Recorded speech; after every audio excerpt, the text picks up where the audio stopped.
Like, what? I can't hear you over this hair, man.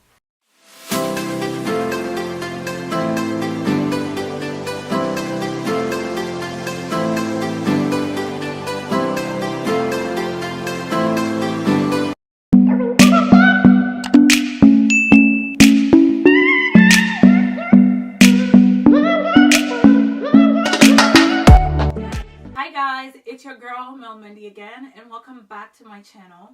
If this is your first, second, or third time tuning in, it don't matter. Let's get it popping, okay? Today's video is going to be about how I achieved this beautiful hair that I got from Myfirstwig. I'm sure a lot of you guys have heard about Myfirstwig, and you know what? I said to just give it a shot because I don't own a lot of wigs.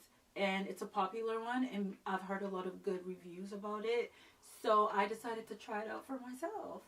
So I like the packaging. It's very cute and small, and when you open it up, I'm gonna show you guys in a second. Inside of it they have a comb and clips to hold your hair if you're gonna straighten it, and bobby pins.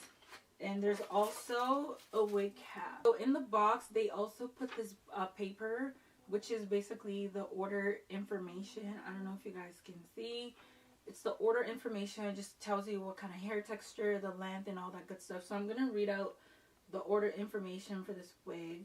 So the hair texture is kinky straight. And I got the cap size 21.5 to 22.5. The length I got 16 inches, which is just right above your bra strap. The part line is 360 lace wig, so if I wanted to glue the back I can actually glue it, but I decided not to for the video. So let's talk about when I actually initially opened the box and I brought out the hair. When I tell you guys, this hair was looking crazy. Like, it looked like it belonged to a mad person. Like, it was all over the place. So I was having second thoughts. I'm like, oh my goodness, like, this is not one of those things that you return. If I were to cut the lace, that's it. It's mine. You know what I mean? So I decided that I was just gonna, you know, take it to the hairstylist and have them do it, because I'm not a hair person. So doing a hair video, I'm probably more excited than a normal person right now, because I don't do hair. I had my hair cut for the longest time. I was practically bald for most of my life. So having hair is so interesting to me. And having nice hair is even more interesting to me. My hairstylist is called Dee Glam. You can go on Instagram and follow her page. She does an amazing job. I absolutely love what she did for me.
I can't hear you over this hair. Like, what? I can't hear you over this hair, man. This hair literally looks like it's growing out of my scalp. And I'm here for it. And look, when I try to put it up, who's that? You can't sit with me. And that's on what? Period! I mentioned earlier that when I first opened the box, I was kind of shook. Like, what is this? But when I tell you guys, like, when I was touching it and I was feeling the texture, I was like, ooh, this is nice. Like, baby girl. I was so excited. I'm like, yo, this is soft. This is very, very, like, can you see that? Guys, you know the saddest part of filming this whole video is knowing that I have nowhere to go. Like, I'm so hurt. Like, I have to literally leave this room and go wash my face, and that's hurting me. That's upsetting me and my homegirl. Man, Corona, you need to leave. You know what else is killing my vibe today is this big ass pimple on my face. Like, I'm in the process of like purging like nasty stuff out of my face, so I guess I'm filming this video at the wrong time, but it is what it is. We keep moving. Imperfections are beautiful, or whatever. Guys, I am so feeling myself right now. I absolutely love this hair. I've never had anything look so natural on me before. So yeah, now that I'm done feeling myself, I hope you guys really do enjoy this video as much as I enjoyed filming it for you. And I hope you guys will communicate with me in the comment section. You know, leave me a comment, like this video, share it, and most of all, do not forget to subscribe to my channel. If you still haven't subscribed, you're honestly playing mad games at this point. And like, we can square up anytime. I'm just kidding. Please subscribe. Anyways, thank you so much for watching my video. And I hope to see you guys in my next video. Have a good day.